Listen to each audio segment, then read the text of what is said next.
Nikki, also known as Dragonfly7673, and this is the DragonflySoars podcast. I'm recording this on Monday, November 12th. It's about 6:15. I went to the chiropractor after work and got home about 5, and it was already mostly dark, so we have artificial light all around, but when I looked before, it seemed like things were okay, so I'm trying to figure out how to kind of bounce the light around my little area, so like I have light that bounces off the white blinds and that bounces off the white curtain, so that I'm not causing a lot of shadows, but still getting enough light around me. It seems to be working okay, so anyway, it is what it is at this point. If it's really bad, we'll adjust it, but when I was testing, it looked okay. So, after the last 2 episodes that were both really long, I did get a lot of good feedback on both the Rhinebeck and the Switzerland episodes, so I'm glad you appreciated them, even if they were long. So, you guys know I normally try to keep it on the shorter side, but there was just a lot to tell on those. But this one will be shorter. I didn't go anywhere, so that makes it a lot easier. So, I have this week worked on a few things. So, one of the things that I worked on was the Twitchy Socks, and best friend and I were going to go see Skyfall this past weekend. We saw it yesterday. So I needed to be able to have a sock ready to knit, and this one, as you see is finished, was in the ribbing. So I had to, and it's all one ball, so I had to finish the ribbing and bind off on this one and start the toe on the second one, because I can't do the toe increases in the dark, so that I would have something to take with me to the movie theater. So, this one is done. This is going to be a true afterthought heel, so there is no afterthought heel marking. I will figure that out later. I did at one point post a picture of where I thought it would be, and I think it's going to be about in this stripe right here. So we'll see when I get the other one, and then I'll worry about it more. But I did start the second one. I did the toe increases on Saturday, and then I did this part during the movie, which isn't very much, but my hand was really bothering me. On a side note, I changed the way I set up the iPad for the camera, and I think it's just a tad too high. I feel like I want to boost myself, and I can't see what I'm filming, so actually I just realized I can see myself sort of in the glass case over here, and I'm fine. There's plenty of room above my head, so I was worried that it was like cutting me off. Guess not. So anyway, sorry, tangent. So I only knit this much because my hand was really bothering me. I went to the chiropractor today for my neck and back. I'm kind of going to the chiropractor for life every 3 weeks. And I mentioned to her that I was really having problems with my back and then my arm being numb, and then this part of my hand really bothering me.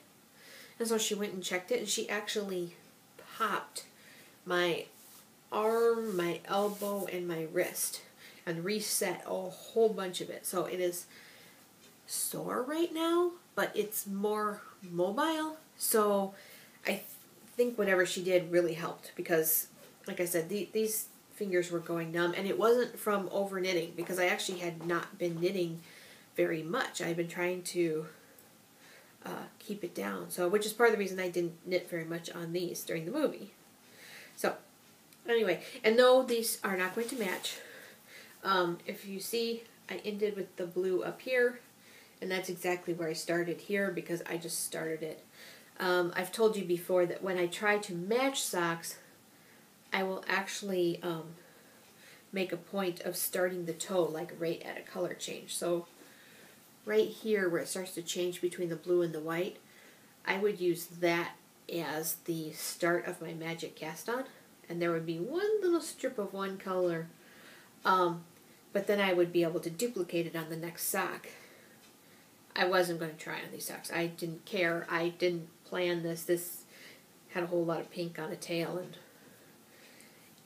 what would have happened is it would have been almost matched, and almost matched drives me more crazy than not matching. I either want them to match or be fraternal enough that it doesn't look like I tried to match them. So, actually I have a feeling that these aren't going to be fraternal enough because it's the colors are just off a touch. So I think it's actually going to bother me more than I want to admit, but eventually I'll stop paying attention to it. It won't matter anymore. This is in my new bag from Lazy Sock Monkey. If you guys remember the I won in Lynn Zim's Oyster Run a Lazy Sock Monkey bag that had fabric designed just for the Cupcake Mafia group.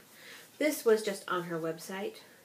I will say the color's a little different than the color was on the website, which I haven't noticed before, but this one was a little off. It was a little more orange on the image. I like this color just fine, so. And it's got kitties on it. But I like the quality. The inside has these hearts, but in between there's another layer in here, so it's quilted essentially, and that means that it's much less likely that your needles will stick through. So it feels a little more protected than some other bags. So I do want to get a bigger project bag. I was looking at Knitting's my bag, but she's been doing custom orders, and very good for her. She's been busy, so she opens up a certain number of custom bag orders. Unfortunately, that means I haven't been able to get one, but I've only just started recently checking. So, and then on Knitting Bloom's Rhinebeck recap, she got a really cool bag from a place called Silver Moon Farms. That's a big bag, and then the inside actually opens up, and you can drawstring the inside shut, and then it carries like a tote. And I thought, oh, that's a really cool bag, and I can't find what website that would be. I found a couple Silver Moon Farms, but neither one looked right. So it could be that it was something they just sold for Rhinebeck. So anyway, so I do want some bigger project bags. So if you know of places that have nice big project bags, let me know. But anyway, this one's from Lazy Sock Monkey. She's Lisa Unplurk.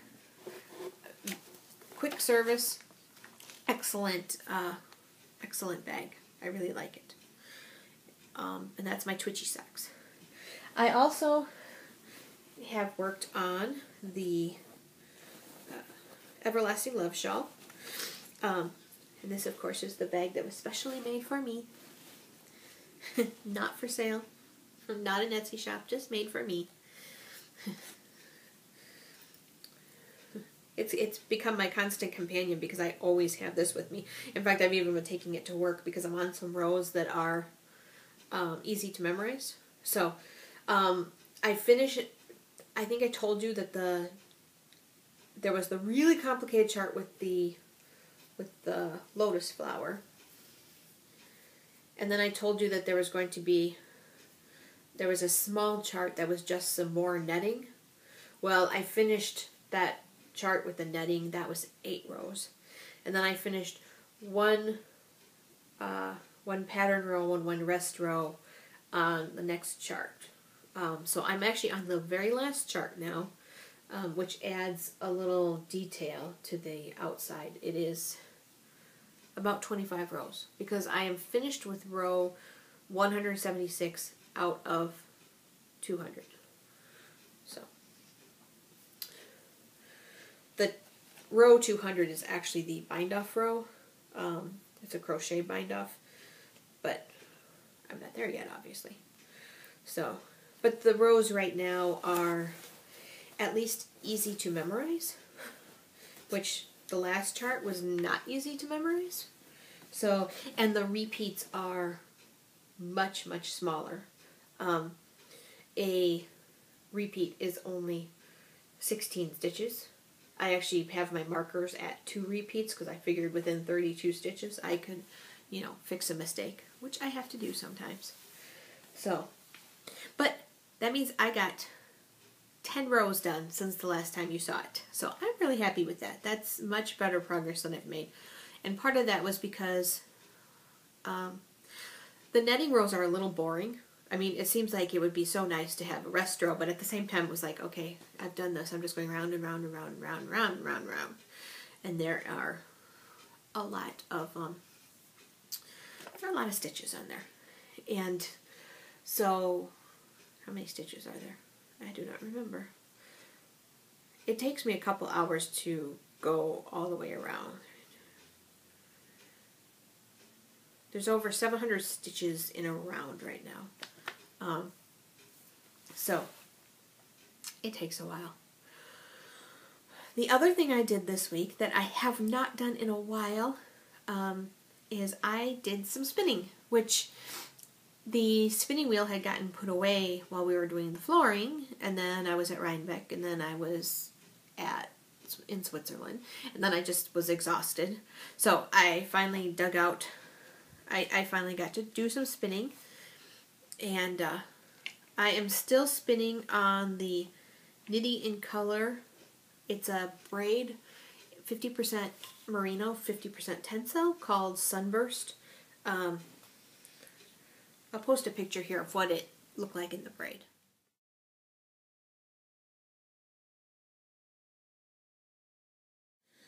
Okay, so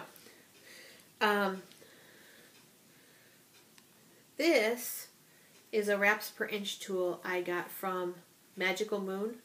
It's an Etsy shop. So, very, very nice people. She is friends with Yorkset. They used to share the shop.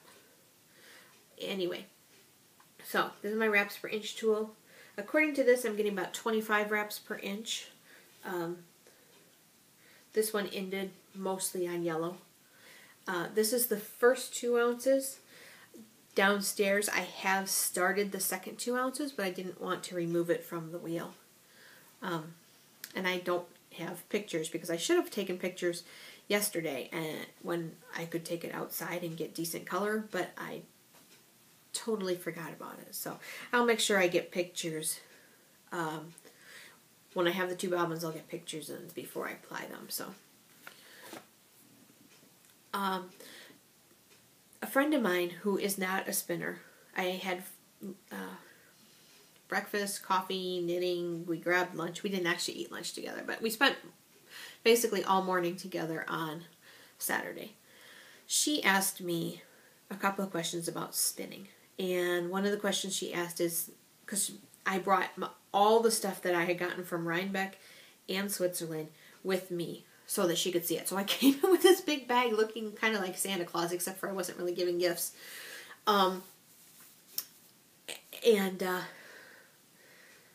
She had seen everything on the podcast, but it's different if you can see it in person. So she asked me, how do I know what something is going to look like when it's spun up? And I told her, to be honest, I don't know. Because like the Gnome in Color that you guys saw I made the cowl out of, and here's the remainder. I was expecting it to be very blue. Because that's what the original Ball of Roving looked like. Here, I'll post a picture real quick.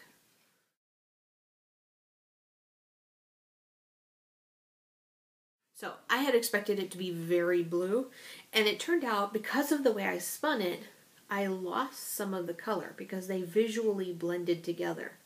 I mean, you can see up close, you can see it, but from far away, it kind of loses some of that. So I was telling her, I don't always know. And I'm trying to learn. So I have been participating slowly in a Craftsy class, and Craftsy is an online it's a website, but they have online courses where they break a class up into segments, and other podcasters have talked about this too. And you can watch a segment. If you want, you can buy materials for the class, but you don't have to. You can use what you have at home. And you can ask questions of the teacher online. There's forums. You can post a question and they will answer. So I am currently taking a class on,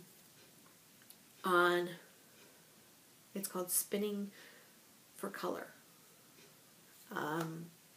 I should look up and see who is the teacher.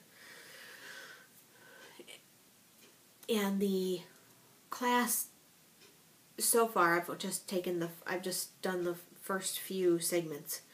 One of the things they talk about is when you're looking at fiber is, depending on how you split it lengthwise, you now have less of a color. Just a second.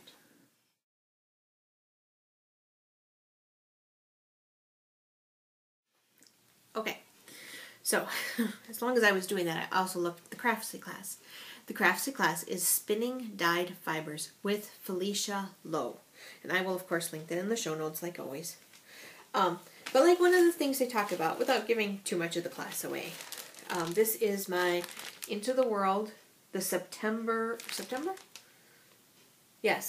shipment, called Aurora Borealis.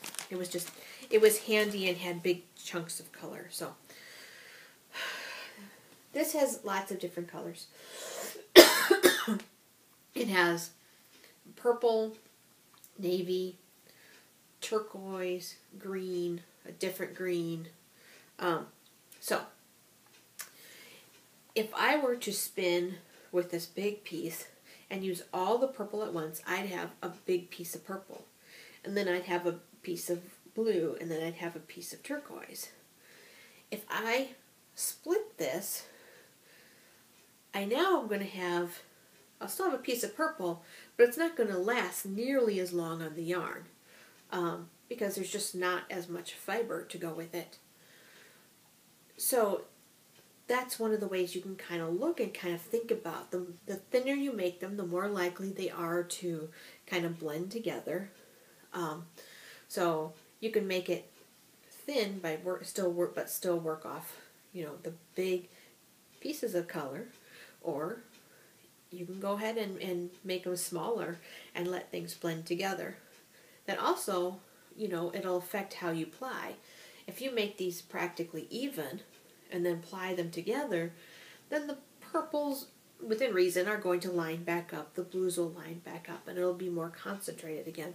Like when I knit with this and I knit my cowl, the areas where the blue found each other again, suddenly the blue stands out more.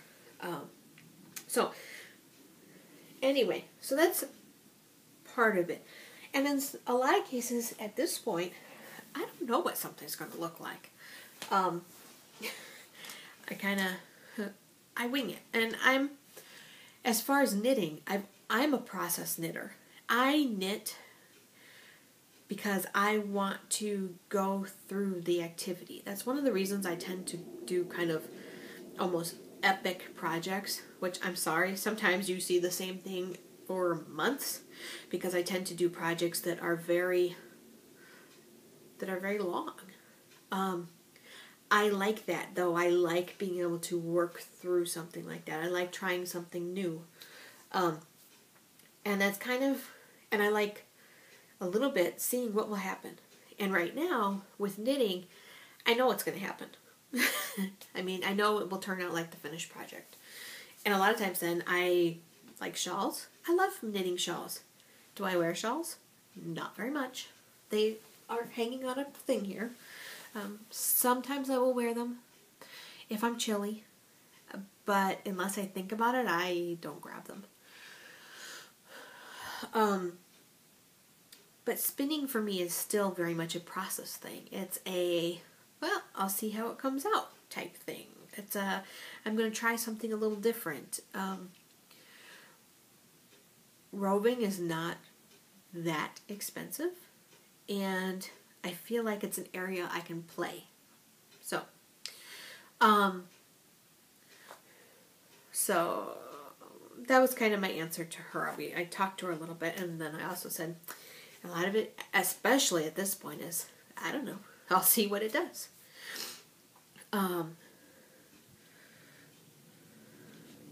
So, the other thing I wanted to talk about is the wraps per inch. I showed you my little tool, and that says it's 25 wraps per inch. Now, to be honest, I like the little tool. I don't use it very often. I probably should, but I don't. What I do use is there is a tool on the iPhone called Icebin Toolkit. I'm going to up the brightness on this just a tad.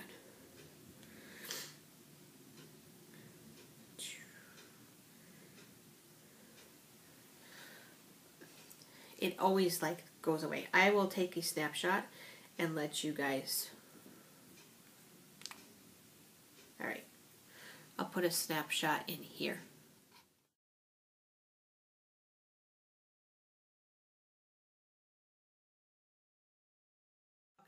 Okay.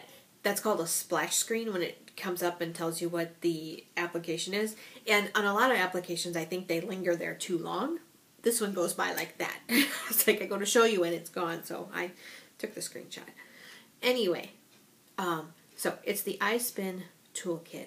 And one of the things it has is it has a wraps per inch. And I don't know if you guys will be able to see this. And basically you line up the yarn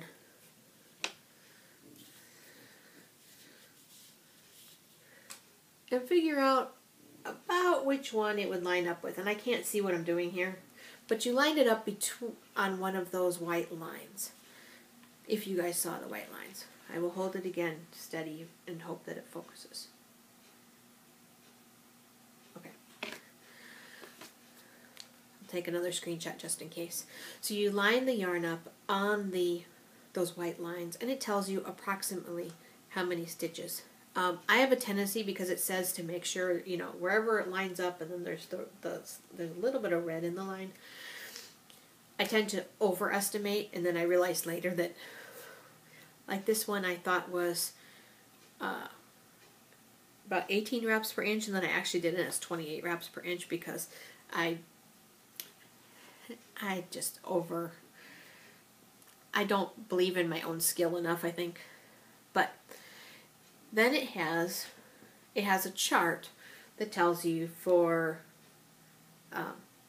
wraps per inch or stitches per inch, like what kind of gauge that would be. So 28 wraps per inch would be about a fingering weight, which is where it is as a single. It also has calculators. It has a whole ton of calculators. But the one I used, because I want to know, okay, I'm going to 2-ply this. And if it's about 25 wraps per inch, I can click the calculator for plied wraps per inch and say, okay, I'm going to 2-ply this. My singles are 25 wraps per inch. That means my plied yarn will be about 17.68. Which, if I go back to that chart, tells me it'll be about a DK. Another calculator is, it's a singles wrap per inch. And I don't use this one because I'm not that good yet. But it says, this is if you know what kind of plies you want. So if, say, I'm going to chain ply this, which is essentially a 3-ply, I can say 3 plies, and I want the final yarn to be about 18 wraps per inch. That means I would need to spin my singles at 31 wraps per inch. So it's a very handy application if you're a spinner. Okay. I have one acquisition to show you, and that's because the Into the World November shipment came. And just like always, because I just got this, I'm going to count this as your spoiler warning. I will not say anything about the colorway, but starting now, you should look away, and I'm going to post the spoiler stuff, and I will say when you can look back. So, spoiler starting now.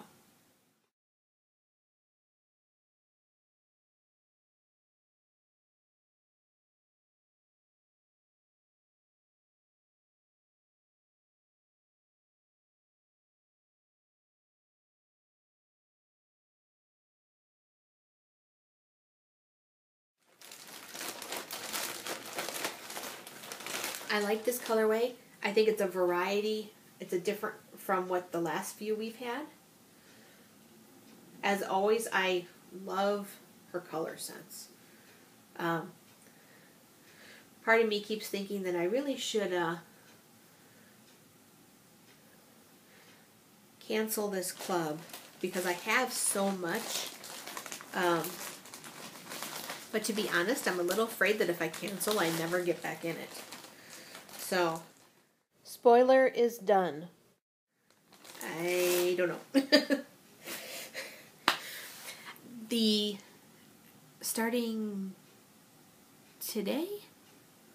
Starting this week at least, she's going to be taking pictures for the next inspiration contest. So she'll be accepting photographic entries for the next colorway set for December, January, February.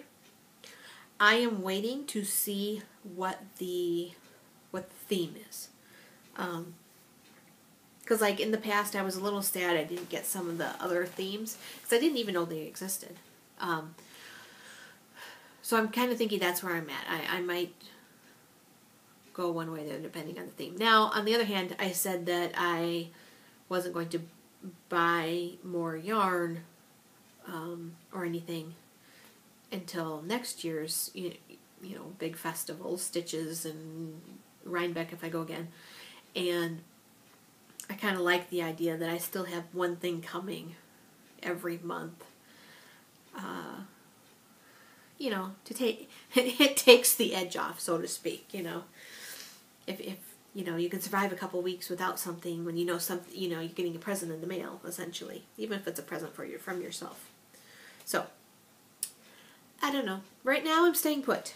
So, sorry I'm not opening an entry. Alright. I also got a pattern this week. Heather of her shop is Highland Handmaids. Her podcast is Fiberista Files. She's also known as Boutros Babe. She designed a new sock pattern called Don't Cage Me In.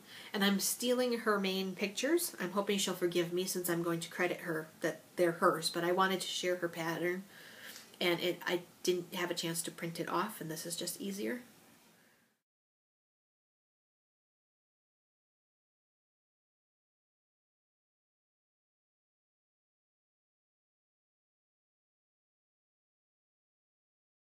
So that's her socks. They're called Don't Cage Me In. And the sock pattern is $3. They're toe up. They have what she calls a rounded toe. And they have a short row heel. But she does say in the pattern that you can replace it with whatever heel you happen to like. If you watch her episode from November 1st, there is a coupon code so that you can actually get the $3 pattern for free. And she said the coupon code will be available until November 15th. So, I'm not going to tell you the coupon code because it's not mine to give away. But if you go watch her episode from November first. I think it's episode 98. It's called Short and Sweet, I think. Something like that. She has the coupon code in that episode.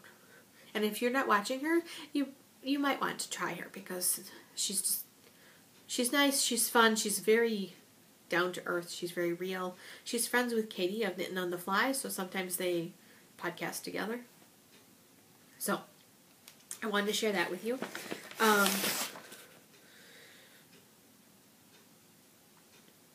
I also, this week, I got this book, which I am not reviewing right now. I'm just telling you that I got it. I haven't had a chance to look at it. It's A Gathering of Lace. It's from XRX. I had wanted it, and then, but I wasn't positive I wanted it. And then it sort of disappeared, and I was seeing it only kind of expensive.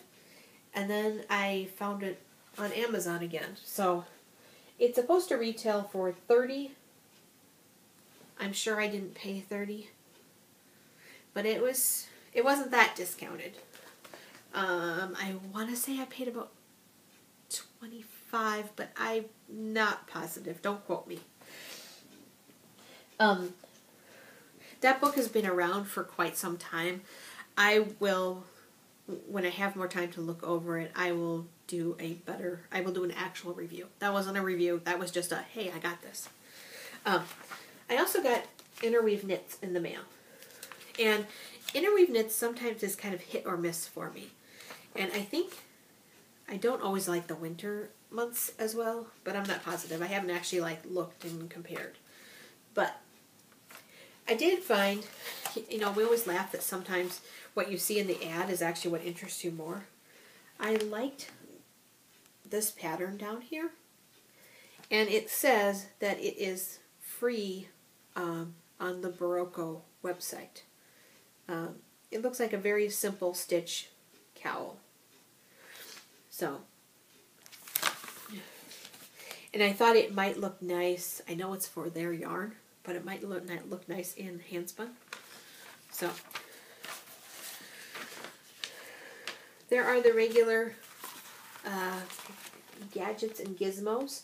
I think it's supposed to kind of help people who are looking for gifts, but they do talk about, they have a brief thing saying Knitter's Pride has new carbon needles, which I do kind of want to try.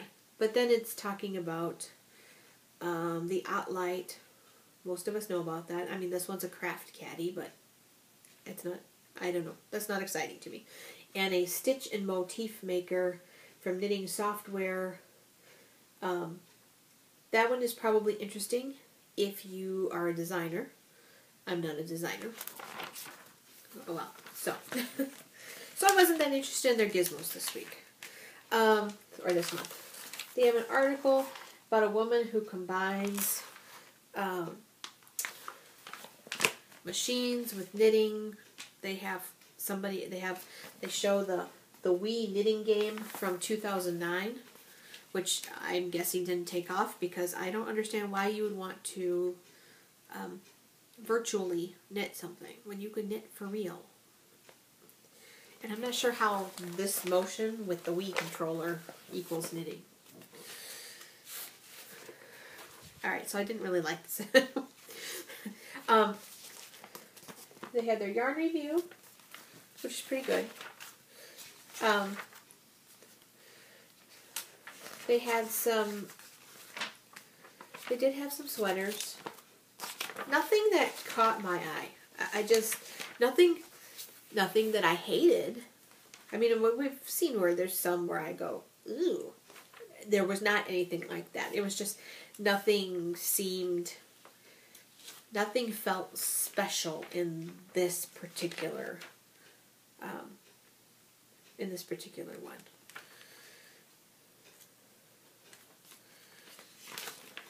There is, there's just kind of, there's a capelet,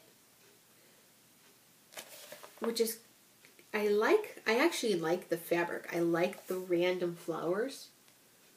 I have no use for a capelet though. And I'm pretty sure as a bigger person, I should probably not wear a capelet. But without going into all of them, there's other cardigans. There are some cabled patterns. The cable patterns are kind of interesting. Maybe it's because there's so much online these days. Again, I didn't feel like there was anything super special. I did kind of like these socks, although I've stopped making dramatic socks. They have cables, and I thought the heel was interesting. I don't know if you can see it there. I did think that the heel was interesting. There is an article on what they call infinite cables that has that's about drawing cables and designing them. That article I liked. I don't know if I liked enough for the whole magazine, but that one was interesting because it has kind of how to build them up. So, not that I'm a designer, but I thought it's interesting. It's by Uni Jang. Again, another kind of weird thing. This is a big, bulky stole.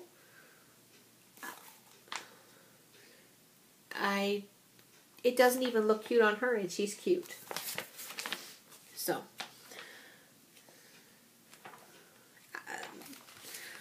this one wasn't one of my favorites. They do have. I do like the fact that they do put in the photo index at the back. That's always nice. But not one of my favorite ones. So, all right. That's everything I need to show you. So, contest time. We are going to draw for the Han Farm alpaca yarn. This is the yarn I picked up at I picked up at Rhinebeck that is also local to Rhinebeck, which I wanted to get something more local. I know there's lots of vendors coming from everywhere, but I wanted it to be something that was unique. So there are 38 posts. I locked it right before I started recording, and I am number 1, and I'm not entered, and the person who was number 38 asked not to be entered, but she wanted to share her experience. Even if you didn't enter, I highly recommend going to read the thread, because what I had asked was, I asked people about their festival experiences, and so people were actually talking about festivals near them, and I actually went in and edited posts. I don't normally edit your posts, but I did this time, and I tried to, if people hadn't provided a link, I went in and found the festival or event they were talking about and added a link so that somebody else could go and look it up and maybe go too. So there's a lot of interesting things in there. And of course, some people haven't gone to a festival, and they had things that they wanted to try, or like somebody said they weren't sure if there was any near them, and I might have, looked up and said, hey, this one's about 4 hours from you. That's not so bad. So I'm going to put 2 through 37, since I'm number 1 and number 38 said not to enter her, and it'll just make it easier. All right. 2 through 37. And the winner is number 9. So let's see who number 9 is. Oh, and I have been trying that if somebody enters and they're not a member of the group, I will invite them to the group and send them a message saying, hey, I know you entered, I ask that you be a member, feel free to join. And so for the people who have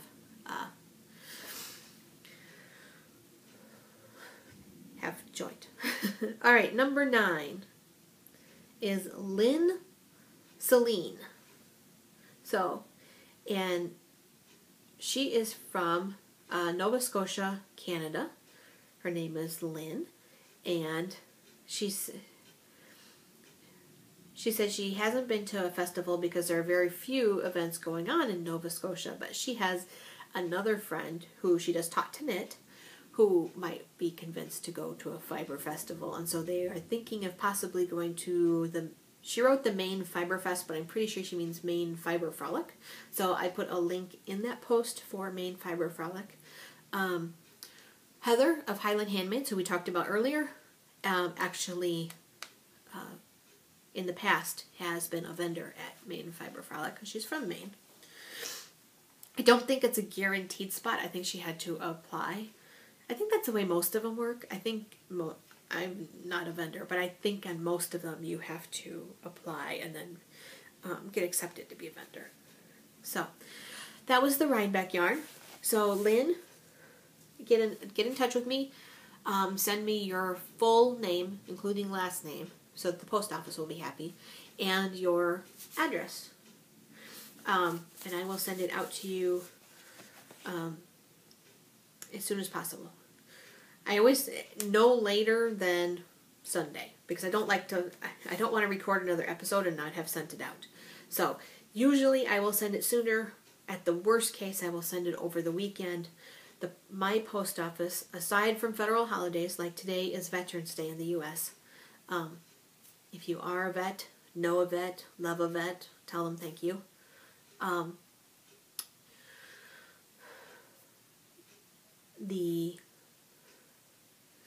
Sorry, I just got sidetracked in my head. We went to a restaurant yesterday, and there was a guy sitting in a booth next to us, and he was a Vietnam vet, and he was saying that it is so nice to now see veterans supported, because he was talking about how when he came back, they had to actually wear civilian clothes and hide the fact that they were military, because they would get spit on and abused, because there was people protesting Vietnam, and while that may have, you may or may not be on either side of that, they were not supporting the troops that were trying to do their job and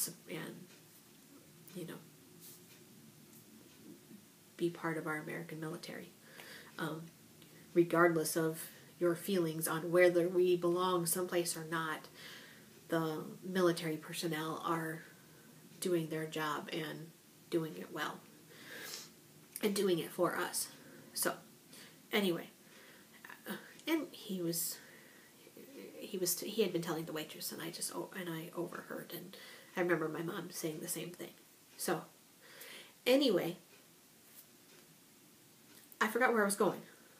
Oh, mailing prizes. Boy, I got off track. My personal post office is the Milwaukee Hub. And they are open. They are not open 24/7, but they are open 7 days a week, 6 a.m. to midnight. So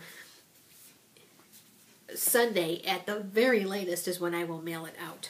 A lot of times that ends up being over the weekend, just because of the fact that by the time somebody watches the episode and finds out they won and then gives me their address, a lot of times if you haven't watched it by Friday, I may or may not magic link you and suggest you watch the episode because I want the addresses so I don't wait another week to mail it out. So, next prize. These are the yarns I bought in Switzerland. This is Shulana Colorelli. There are 2 colorways, 2 balls of each. So, this is Colorelli number 2. I call it Rainbow. You can see more of the colors in this one. My friend Fran complained that this one looked too much like Packer colors, and I'm going, but inside it's not. It's not like that all the way through. So this one you can see more of the colors. So I call this one Rainbow. This one is pinks, purple, oranges, brown, gold. On my stash, I called it pink, maroon, and brown. It is colorway 4. So, the winner will get to pick either this one or this one. So one of these will come to one of you, and the other one goes in my stash. So, in order to win one of the Switzerland yarns, I talked about how it was really hard for me to get out. Like, I push myself to leave, and part of that was because I wanted to be able to tell you guys I had gone. I got so many messages back from people, either in person or on Ravelry, saying, you know what, me too, I'm also like that. You know, not everybody. I mean, there are people who have absolutely no problem going out. But it was, after I told you guys that, I wasn't sure if I should have told you guys that, but seeing how many people actually responded, I'm glad I did. So, but part of the reason I did that was because there's certain things I get and I kind of want to check off my bucket list. Now, Lucerne was not on my bucket list exactly, but it was something that I would have regretted not doing later. So, and that's kind of one of the things I do. It's, if my choices are not do this and stay in my comfort zone, but regret it later, I will usually try and get out anyway. I give myself the option that if I go and I am really miserable, it is okay to go back home. It is okay to find a place to hide. Some places, sometimes that might be a little harder if you traveled. You know, if I had gone to Rhinebeck and then gone, oh, this sucks, I would have been stuck there. It didn't. It was wonderful, and I'm really glad I said yes. But even Rhinebeck, I almost said no. Best friend said, why not? You know, you can go do this. Your son's not here. This is about, you know, this is a perfect time to try and go do this. And when I thought about it, I thought, you know what? If I don't go, I'm going to regret not going. So, that's a long way to say that the contest is, what is something on your bucket list that you're going to regret if you don't try and do, and what are you going to try and do to make it happen? And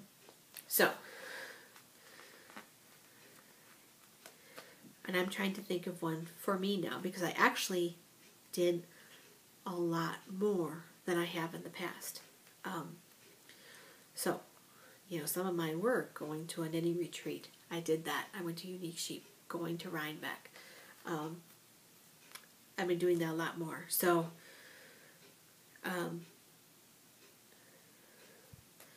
I think, for me, I am going to try and figure out how to take a real vacation internationally that's not tied to a work trip, and actually maybe not internationally yet. Maybe just take a vacation first, maybe even in the U.S.